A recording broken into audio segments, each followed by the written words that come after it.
When English language learners are struggling and we're trying to figure out what to do to support them, sometimes a good way to start is to have the special educator collaborate with the ESL teacher, the reading specialist, and the classroom teacher. And some of the knowledge that a special educator might bring is child watching. Noticing things that might be in the way of the English language learner.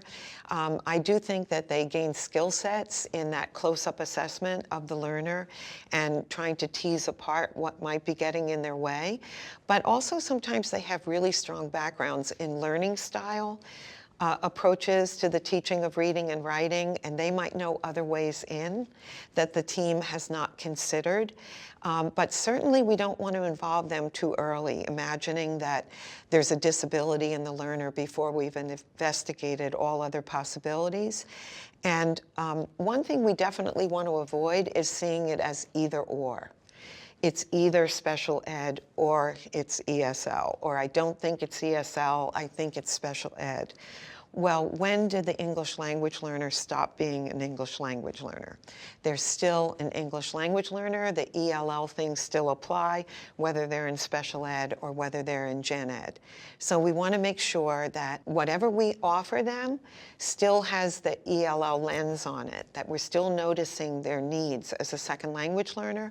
But then on top of it, if we can intensify other things like learning style approaches or some other diagnostic capability that the special educator brings to the situation, or maybe knowledge of materials that might work with the learner.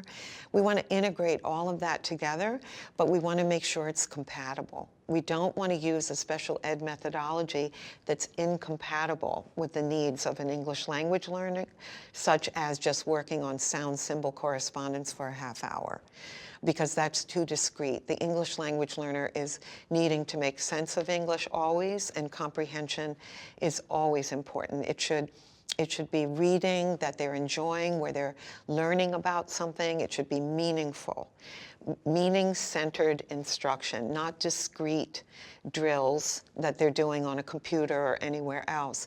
So when we bring those two worlds together, we need to find the crossover compatible methodologies, of which there are many. So just to give an example, whole body learning. Whole body learning or multisensory learning is something that comes straight out of special ed, and it's very compatible with teaching a second language learner to do total physical response, to learn the oral language. It fits very nicely, and also working on the meaning of words, making sure that they really have clear meanings and not fuzzy meanings. We work on that in special ed, and we work on that with English language learners. So we want to bring those two worlds together, but in a very, very compatible way.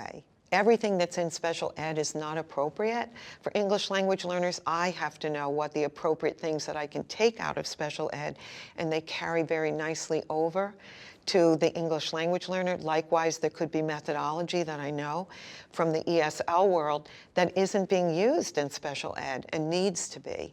So I need to make sure that everybody is informing everyone else, that we're getting that crossover knowledge that we need, and we're knowing what's appropriate and what's not appropriate for a given learner.